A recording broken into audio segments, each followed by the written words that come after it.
Pada slide ini saya tampilkan 3 buah gambar. Yang gambar pertama itu sebuah balok ditarik dengan gaya F, posisinya sejajar dengan lintasannya sebesar F, force, kemudian melakukan perpindahan besarnya delta X. Nah, maka yang sudah kalian tahu mungkin di SMP sudah pernah dipelajari bahwa usaha W sama dengan F delta X. Atau mungkin waktu di SMP kalian hafalnya adalah F dikalikan S. Ya, sama ini ya.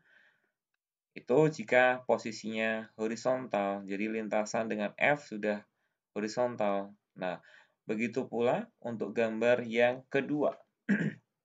Gambar kedua. Nah, ini balok dari keadaan awal ditarik gaya F dengan kemiringan tertentu dengan sudut theta. Nah, karena posisi F dengan permukaannya itu belum sejajar, nah maka kita harus mengarahkan gaya F harus sejajar dengan permukaan. Nah, maka ini kita tuliskan Fx di sini ya dengan sudut kemiringan. Nah, maka kita harus mencari besarnya Fx. Nah, Fx kalau kita lihat di dalam gambar ini sudutnya siku-sikunya di sini, maka dalam trigonometri ada depan, samping, dan miring ya. Nah, maka untuk Fx, ini yang sisi samping, F-nya miring. Maka Fx itu kaitannya samping dan miring. Nah, samping dan miring itu rumus cos, maka besarnya Fx pasti F cos theta. Nah, maka untuk mencari besarnya W sama dengan Fx, yang tadi pada posisi yang sejajar dengan permukaan, harus sejajar dengan permukaan di mana dia berada bendanya di situ, dikali delta X. Nah, maka ini F cos theta. Ya, F cos theta itu adalah penggantinya dari Fx. Nah, delta X-nya itu panjang lintasannya atau berapa jauh benda itu ditarik. Ya. Kemudian untuk gambar ketiga, ini adalah posisi sebuah benda diletakkan pada bidang miring ya, bidang miring licin, dianggap licin tanpa gaya gesek. Nah, maka otomatis benda ini akan meluncur ke bawah. Nah, usaha untuk meluncur itu berapa? Usaha untuk meluncur di sini dipengaruhi karena apa? Karena gaya berat. Coba bendanya tidak ada beratnya. Misalkan kapas yang beratnya atau masanya sangat kecil ya, akan susah untuk menurunin bidang miring. Nah, maka besarnya W di sini, usaha yang dilakukan nanti dipengaruhi oleh gaya berat W. Ini W kecil itu adalah gaya berat, M dikalikan Q. Nah, oke. W, konsep W pada sebelumnya, itu adalah arahnya selalu menuju ke pusat bumi ya, selalu ke bawah. Nah, sedangkan lintasannya adalah miring sesuai dengan kemiringannya alfa. Nah, maka sama seperti tadi yang di gambar kedua, kita harus merubah arah W di sini sejajar dengan permukaan. Maka ini saya tuliskan Wx-nya ya, berdasarkan konsep trigonometri. Nah, ini sisi apa? Sisi depan, ini sisi miring. Nah, maka ada kaitannya dengan depan dan miring itu apa? Demi ya, depan dan miring pasti pakai rumus sin. Maka Wx sama dengan W sin alfa. Ya. Nah, maka F di sini itu kan gaya ya. Gaya di sini akan digantikan dengan gaya berat. Ya. Ingat gaya itu ada 4 jenis kemarin ya. Nah, ini adalah Wx-nya. Delta X-nya lintasannya atau sisi miringnya ini berapa, sejauh berapa. Dia akan menurunin bidang miring. Nah, maka besarnya W, usaha yang dilakukan gaya berat ini adalah W kecil, sin alfa dikalikan delta X. Oke, bisa dipahami ya. Lanjut. Nah, untuk menghitung usaha dari grafik itu sangat mudah sekali. Nah, kita lihat di sini ada grafik hubungan F dengan X. Ya, F dengan X. Nah, maka untuk mencari besarnya usaha, ingat ya, rumusnya adalah F dikalikan delta X. Nah, maka usaha yang terjadi, misalkan di sini adalah 10, ini dari 2 sampai 5 misalkan, maka F-nya berarti 10, delta X-nya X2 dikurang X1 ya. Maka ini sama dengan luas yang diarsir di sini, ini yang disebut dengan W usahanya ya. Nah, kalau seperti ini gambarnya ya, tidak beraturan seperti ini sama. Jadi kita harus mencari besarnya luasannya. Luasan yang diarsir ini adalah W-nya. Nah, masih kita gunakan dalam mencari usaha dari grafik F dan X. Nah, kalau misalkan ada soal seperti ini ya, usaha totalnya berapa? Nah, usaha totalnya berapa? Kita lihat dulu. Dari 0 sampai 2, kita anggap sebagai W1. Dari titik C sampai B, atau 2 sampai 4, itu W2. Dari B sampai E, itu adalah W3. Dari E sampai F, itu adalah W4. Maka ada 4 W. Nah, W1-nya coba kita masukkan. Ini W1 plus W2 plus W3 plus W4. W1 itu kan F dikalikan dengan delta X. Nah, F yang pertama di W1 0 sampai 10, maka ini 10 dikalikan dengan 2 ditambah W2 itu luasnya adalah luas segitiga, maka di setengah kali alasnya 2, tingginya 10. W3 itu F-nya 0 ya, karena pada sumbu X positif menempel di situ. Kemudian dari B sampai E itu jaraknya adalah 2. Ditambah dari E ke F. Oke. Itu F-nya adalah min 6 ya, min 6. Delta X-nya adalah 2. Nah, untuk mencari W totalnya kita tinggal menjumlahkan ini 20. Ini kita coret tinggal 10 ditambah 0 ditambah ini minus 6 dikali 2 berarti minus 12. Oke, maka ketemulah 30 minus 12. Hasilnya adalah 18 Joule. Ya, ingat ya, satuannya usaha adalah Joule. Itu contoh soal untuk menghitung besarnya usaha. Jadi luasan yang dilakukan itu adalah besarnya usaha. Oke, berikutnya usaha oleh berbagai gaya atau banyak gaya. Nah, ini sama seperti tadi yang saya jelaskan di sebelumnya, sudah ada contoh soalnya. Jadi W total sama dengan seperti aljabar biasa ya. W1 plus W2 plus W3 plus W seterusnya yang diinginkan ada berapa usaha. Oke, masuk sekarang ke konsep kedua, itu adalah energi. Nah, bentuk dan sumber energi itu ada 5 bentuk utama energi. Ada mekanik, kalor, kimia, elektromagnetik, itu yang terdiri dari energi listrik, magnet, dan cahaya, serta energi nuklir. Sedangkan sumber energi di alam ini, di bumi ini ya, ada energi matahari, energi fosil, energi angin, energi air, energi gelombang, energi panas bumi, dan energi nuklir. Nah, energi mungkin sudah kalian pelajari waktu di SMP juga, kita kembali akan mempelajari kembali ya. Ada energi kinetik, ini rumus yang sangat fenomenal istilahnya ya, sudah pernah kalian dengar lah ya. Oke, jadi ada balok di sini didorong gaya F ya sebesar F. dengan kecepatan mula-mula 0, artinya dalam keadaan posisi awalnya diam, dan sejauh delta X pada posisi akhir dia akan mempunyai kecepatan sebesar V. Ya.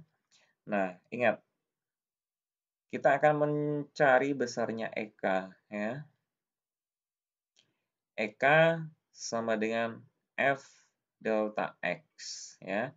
F delta X. Rumus EK itu diperoleh atau diturunkan dari F delta X. Kenapa?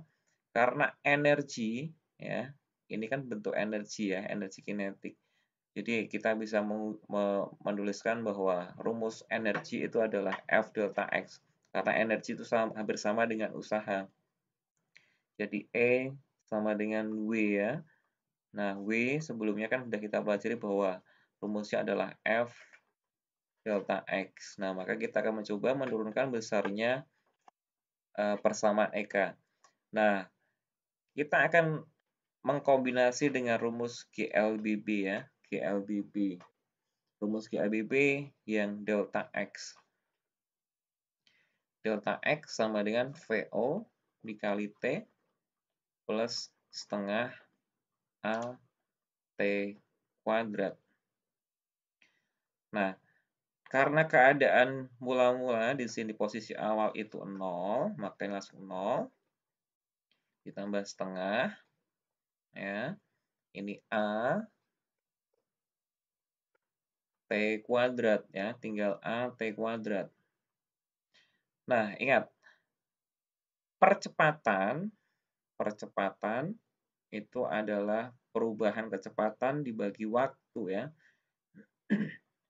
Jadi A yang di sini itu perubahan kecepatan dibagi waktu, maka saya bisa menuliskan bahwa delta V per delta T. Nah, delta V-nya kalau kita lihat di gambar itu adalah V minus V0 dibagi dengan T.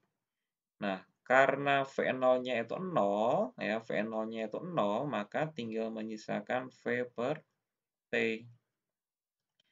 Oke, maka di sini kita bisa menyederhanakan jadi setengah. A itu berubah menjadi V per T di sini ya. Nah, A berubah menjadi V per T. Ini yang saya lingkari, maka ini saya ganti V per T. Masih dikalikan T kuadrat. Ya, T kuadrat. Jadi masuk ke sini ya. Nah, ini T-nya dicoret 1. Tinggal setengah V dikalikan T. Itu untuk delta X-nya. Maka dasar delta X-nya masuk itu adalah ini. Setengah dikali V dikali T. Nah, maka kita bisa menyederhanakan kembali. Ini setengah. Ini M dikali V ya. Ini saya pindahkan posisi ya. Jadi setengah M V. Ini delta T. Ya. Delta T. Sorry, AT. Ya, AT. Nah, maka AT di sini itu sama dengan V. Ya. AT di sini sama dengan V dengan dasar apa? Ini ya.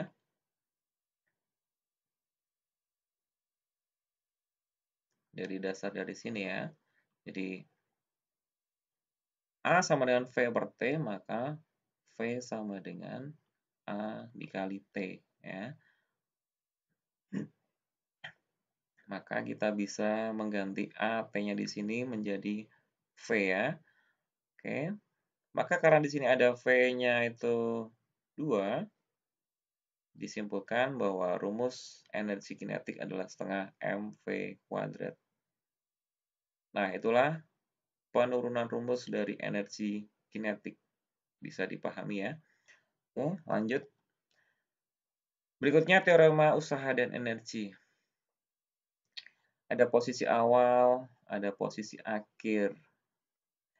Nah, di sini dijelaskan bahwa V kuadrat sama dengan V0 kuadrat plus 2A delta X. Nah, ini rumus GLBB juga, rumus GLBB yang kedua ya.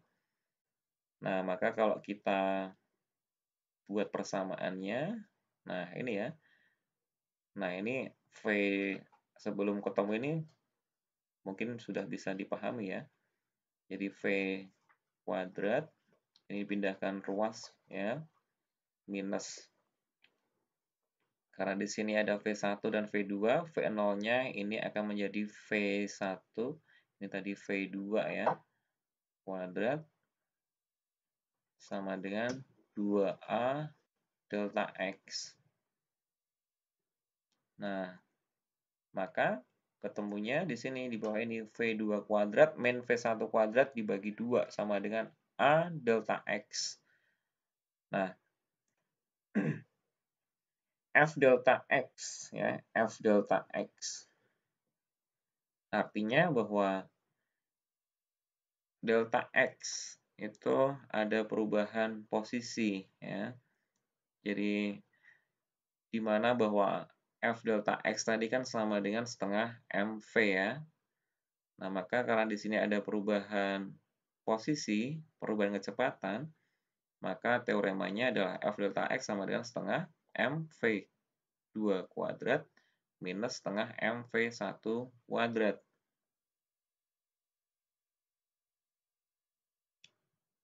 Sama dengan F dikali delta X sama dengan EK2 min EK1. Nah, atau dari sini ya, ini diturunkan dari sini ya, karena F dikali delta X. Nah, kita coba mencari delta X-nya di sini. Ya. Delta X-nya itu adalah V2 kuadrat min V1 kuadrat dibagi dengan 2A ya, dibagi dengan 2A. Itu penggantinya delta X. Nah, di mana F sendiri adalah M dikalikan A ya, M dikalikan A. Nah, maka kita bisa menghilangkan A di sini. Tinggal V2 kuadrat dikurang V1 kuadrat dikalikan M dibagi dengan 2. Nah, atau bisa kita sederhanakan, ini kan masih dalam kurung ya. Masih dalam kurung ya. Oke, maka ini bisa artinya setengah, karena di sini kan sudah ada 1 ya, setengah dikalikan M V2 kuadrat V1 kuadrat. Nah, ini artinya sama dengan yang persamaan di sebelah kiri ya, bisa dipahami ya. Oke, maka teorema usaha dan energi sama dengan delta EK sama dengan EK akhir dikurangi EK awal ya, sama juga dengan yang posisi ini. Ya, itu teoremanya. Baik, berikutnya masuk ke konsep daya, pengertian rumus dan satuannya. Daya didefinisikan sebagai laju usaha. Jadi usaha yang dilakukan atau besar usaha per satuan waktu, maka daya adalah usaha per waktu sama dengan P W per T ya, P W per T. Atau bisa juga daya sama dengan F per V. Sorry, F dikalikan V. F dikalikan V. F-nya gaya, V-nya kecepatan. Nah, ini dengan rumus di atas ini kita bisa membuat atau mencari satuannya di mana F itu Newton, V-nya meter per second. Nah, ini sama dengan watt satuannya. Itu untuk daya.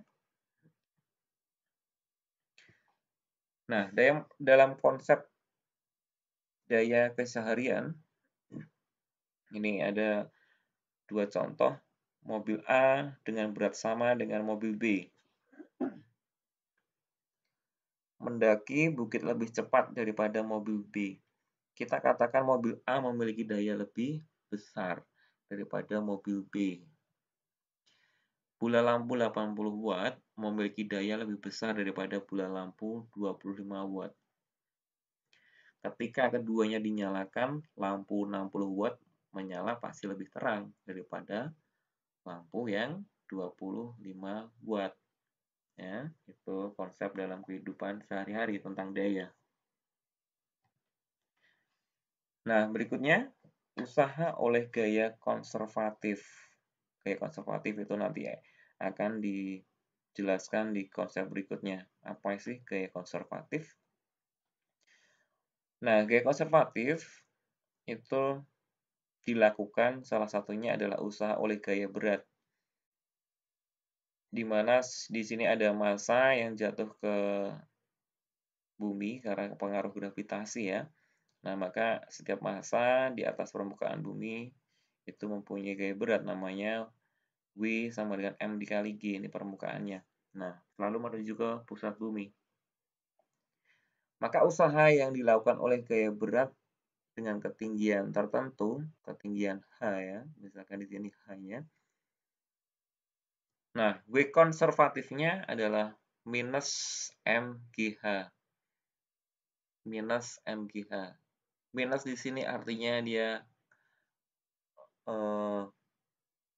mengalami atau kehilangan energi ya, MGH minus di sini.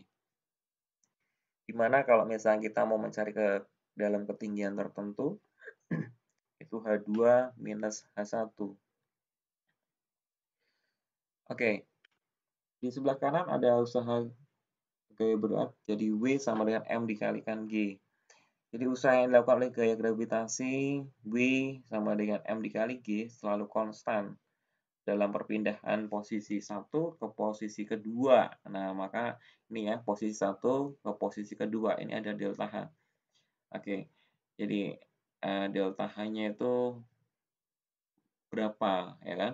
Misalkan ini benda pertama, bendanya diletakkan di posisi pertama ini ya, benda di posisi pertama, kemudian ditendang atau didorong ke arah posisi kedua, maka ada perubahan ketinggian. Nah, itu yang disebut dengan delta H. Nah, maka W konservatifnya sama dengan minus M dikalikan G dalam kurung H2 min H1. Itu gaya konservatif. Nah, berikutnya adalah usaha oleh gaya pegas. Gaya pegas, kita ketahui bahwa besarnya Fp di sini ya, itu sama dengan Kx. Karena itu konstanta pegas, semua pegas, setiap pegas itu punya kekuatan masing-masing ya, kekuatan pernya itu sendiri namanya konstanta. X-nya itu adalah besarnya simpangan ya, besarnya simpangan pegas. Maka usaha gaya pegas itu adalah setengah Kx kuadrat minus X1 kuadrat. Nah, ini bisa kita lihat pada gambar A dan gambar B, ini pada saat diam, di mana X-nya itu masih 0, belum mengalami perubahan posisi. Nah, pada saat B-nya itu pegasnya ditarik, ya, ditarik ke kanan, kemudian dilepaskan, maka dia akan cenderung kembali ke posisi seimbangnya, ya, akan berosilasi. Nah, maka di situ berlaku usahanya, usaha pegasnya setengah K X2 kuadrat min X1 kuadrat. Masih di gaya konservatif dan tak konservatif. Nah, inilah penjelasannya. Gaya konservatif itu apa? Gaya yang tidak tergantung pada lintasan yang ditempuh benda. Pada peta konsep tadi ada 3 jenis ya, diingat kembali. Ya, dilihat kembali pada peta konsepnya ada gaya berat, kemudian ada gaya magnet ya. Itu yang tidak dipengaruhi oleh lintasannya. Sedangkan gaya tak konservatif itu gaya yang tergantung pada lintasannya. Jadi contohnya adalah gaya gesek. Tidak mungkin gaya gesek itu tanpa ada lintasan yang menempel atau di permukaan suatu benda, ya pasti akan terjadi gesekan pada suatu permukaan yang berinteraksi dengan benda itu sendiri. Nah, ini lintasannya, lintasan sebuah benda jika A ke posisi B, ya ini lintasannya tidak pada suatu lintasan, ya ini disebut dengan gaya konservatif.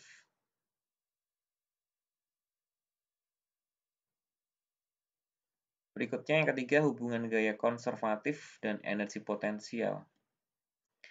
Usaha luar atau W luar menghasilkan perubahan energi potensial. Nah, W luar sama dengan delta EP sama dengan, karena ini adalah delta perubahan energi potensial, maka perubahannya itu dilihat dari energi potensial akhir dikurangi dengan energi potensial awal. Energi potensial masih ingat ya? Rumusnya adalah MGH, ya, MGH akhir dikurangi dengan MGH awal yang ada kaitannya dengan ketinggian. WK adalah usaha oleh gaya-gaya konservatif, di mana WK sama dengan minus delta EP sama dengan minus delta EP akhir dikurangi delta EP awal. Ini sama halnya pada permukaan pegas, ya, pada pegas itu juga bisa berlaku usaha luar energi potensial pegas.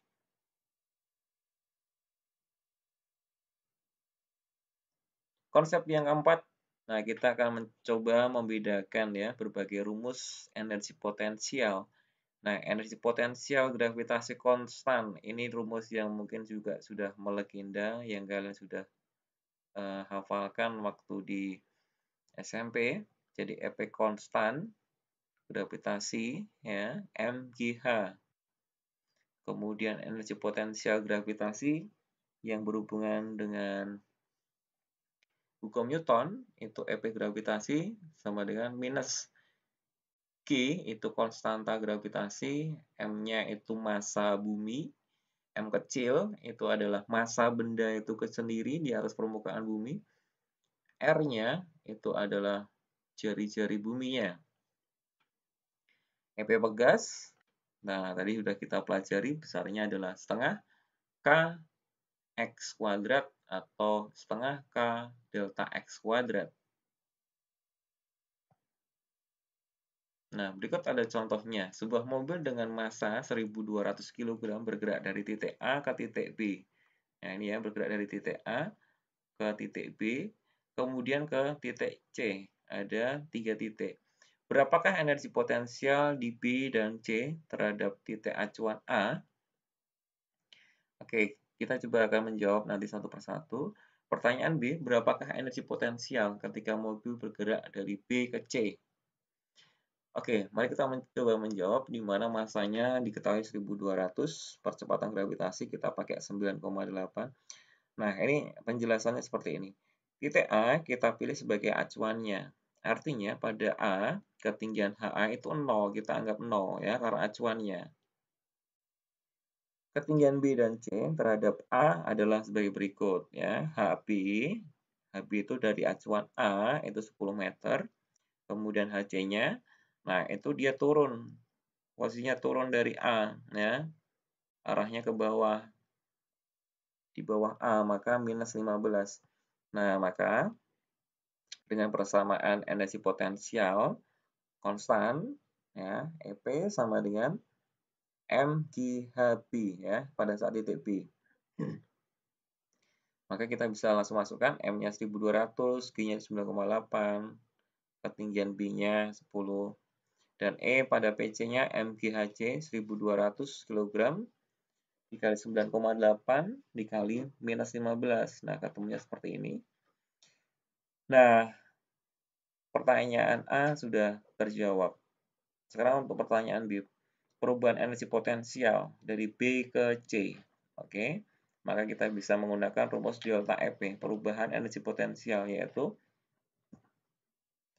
EPC dikurangi EPB. Kenapa EPC? Karena energi potensial akhir dikurangi energi potensial awal. Akhirnya di C, awalnya di B ya, karena acuannya dari B ke C ya. Oke, setelah kita kurangkan, ketemunya minus 294.000 Joule atau minus 294.000 Joule. Mungkin nggak bertanya-tanya tanda negatif itu artinya apa? Jadi negatif menyatakan bahwa energi potensial itu berkurang, ya, energi potensial berkurang karena dia arahnya cenderung ke bawah atau turun ketika mobil bergerak dari B ke C, ya. Kebalikan jika misalkan C-nya arahnya ke atas, maka dia akan bertambah, pasti akan hasilnya positif ya. Itu contoh soalnya, silakan diperhatikan. Nah, berikutnya adalah hukum kekekalan energi mekanik. Diperolehnya itu asal dari sini. Delta EM sama dengan EM akhir dikurangi EM awal. EM itu energi mekanik ya. Jadi delta EM di sini dianggap 0 ya. Dianggap 0 konstan. Maka EM akhir sama dengan EM awal. Di mana energi mekanik, mungkin kalian pernah mempelajari juga bahwa itu adalah penjumlahan dari energi potensial ditambah energi kinetik. Nah, kalau di sini akhir, maka ini juga di sebelah kiri juga akhir semua. EP akhir ditambah EK akhir sama dengan EP awal ditambah EK awal. Ya, itu persamaan dari energi mekanik. Nah, kalau EP akhir gimana? Ya, kita tinggal masukkan M G H akhir ya ditambah setengah M V kuadrat akhir M G H awal atau pertama ini setengah M V kuadrat awal. Nah, seperti itu. Itu untuk energi mekanik. Nah, hubungannya gaya konservatif dengan hukum kekekalan energi mekanik. Nah, seperti yang tadi saya tuliskan di slide berikutnya sama persis ya. MGH akhir ditambah setengah MV akhir kuadrat. Nah, itu untuk yang hubungan dengan gaya konservatif. Kalau hubungannya dengan gaya pegas, nah ini setengah K X kuadrat akhir ditambah setengah MV kuadrat akhir sama dengan keadaan awal. Oke, konsep yang keenam adalah aplikasi tentang kekekalan energi mekanik dalam keseharian. Contohnya dalam kehidupan sehari-hari adalah olahraga, lompat galah. Energi kinetik lari pelompat disimpan sementara dalam galah yang membengkok sebagai potensial elastis galah. Sesaat sebelum menyentuh tanah, semua energi potensial gravitasi pelompat terhadap tanah yang dimilikinya pada ketinggian maksimum telah diubah seluruhnya menjadi energi kinetik. Ya, energi kinetik ingat punya lintasan. Contoh lain berikutnya adalah buah jatuh. Ketika buah jatuh bebas dari pohonnya, terjadi konversi dari bentuk energi potensial menjadi bentuk energi kinetik. Maka energi potensial semakin berkurang, sedangkan energi kinetik semakin bertambah. Tetapi energi mekaniknya atau EM adalah konstan di posisi mana saja ya, dengan catatan bahwa hambatan udara itu diabaikan. Ya, itu aplikasi hukum atau kekekalan energi mekanik dalam keseharian. Nah, konsep yang ketujuh tentang teorema usaha energi mekanik. Jika pada suatu sistem bekerja gaya-gaya non-konservatif, maka usaha oleh gaya-gaya non-konservatif adalah sama dengan perubahan energi mekanik yang dialami oleh sistem. Nah, ini ya, WNK itu adalah usaha non-konservatif, yang artinya dia bergantung pada lintasan ya. Kalau konservatif itu tidak bergantung pada lintasan, maka ini sama dengan delta EM. Delta EM sama dengan delta EP plus delta EK ya. Itu teorema usaha energi mekaniknya. Ya, bisa dipahami ya. Terus yang konsep ke-8, analisis gerak pada roller coaster. Nah, kalian pasti saya yakin kalian pernah ikut naik dalam roller coaster. Gimana kalau misalkan roller coaster dengan kecepatan tertentu bisa melewati loop. Ini lintasan loop lingkaran ini penuh ya. Baik, jadi kecepatan minimal yang harus dilakukan pada saat di titik C. Nah, titik C itu yang mana? Titik C itu yang di posisi ini ya. Posisi tertinggi di titik C. Ini posisi mula-mula A, yang di bawah di dasar adalah posisi B. Nah, kecepatan minimal supaya roller coaster bisa melewati satu loop penuh itu adalah akar G dikali R. Nah, ini sebenarnya sudah dibahas pada bab sebelumnya ya, bab sebelumnya. Nah, ini ya, ini adalah titik-titik ini adalah batas kecepatan ya. Kalau kecepatannya itu kurang, dia akan kembali turun. Tetapi kalau kecepatannya memenuhi di titik tertinggi ya, nah dia pasti akan melewati. Nah, maka apabila ketinggian luncuran seperti gambar kiri, kelajuan minimum di titik terendah loop tidak mencukupi agar roller coaster mampu melewati loop. Nah, di sebelah kiri itu kecepatannya yang dilakukan hanya pada titik-titik. Sedangkan dengan ketinggian luncuran seperti pada gambar kanan, roller coaster dapat melewati loop untuk meluncur terus keluar dari loop ya. Jadi batasnya itu sudah di atas titik C. Nah, untuk lebih jelasnya kita lihat yang di bagian ini. Untuk melewati titik C, ya, untuk melewati titik C, itu ada beberapa hal yang mempengaruhi. Itu yang pertama, ketinggiannya. Ketinggian pertama saat dia meluncur. Nah, dari ketinggian pertama saat dia meluncur, dia akan menyebabkan kecepatan minimal di titik B. Ya, ini ada kaitannya dengan energi mekanik. Nah, pada kecepatan titik B minimal supaya dia bisa mendorong roller coaster-nya itu melewati satu lintasan penuh, itu besarnya adalah VB minimal sama dengan akar 5GR ya. Nah, gimana kalau misalkan 4, Pak? Nah, kalau 4 di sini otomatis tidak memenuhi, maka kemungkinan dia hanya sampai di sini kecepatannya. Nah, dia kemungkinan hanya sampai di sini, otomatis dia akan jatuh ya, akan jatuh. Tidak bisa melewati batas yang diinginkan supaya dia melewati satu lintasan penuh, lintasan lingkaran. Itu untuk penjelasan roller coaster. Oke. Nah, gambar yang paling bawah itu lintasan roller coaster-nya itu tidak beraturan seperti ini ya. Jadi ada titik A, ada titik B. Titik A dengan ketinggian HA, kemudian titik B dengan tinggi HB. Nah, ini kita bisa menggunakan rumus energi mekanik ya. EM ya. Ini EMA, ini EM pada titik B. Nah, kita bisa mencari besarnya VB-nya, kecepatan di titik B-nya itu berapa? Itu dengan menggunakan rumus akar 2G HA minus HB ya, kecepatan di titik B-nya di sini. HA-nya diketahui, HB-nya diketahui, maka besar VB-nya bisa kita cari.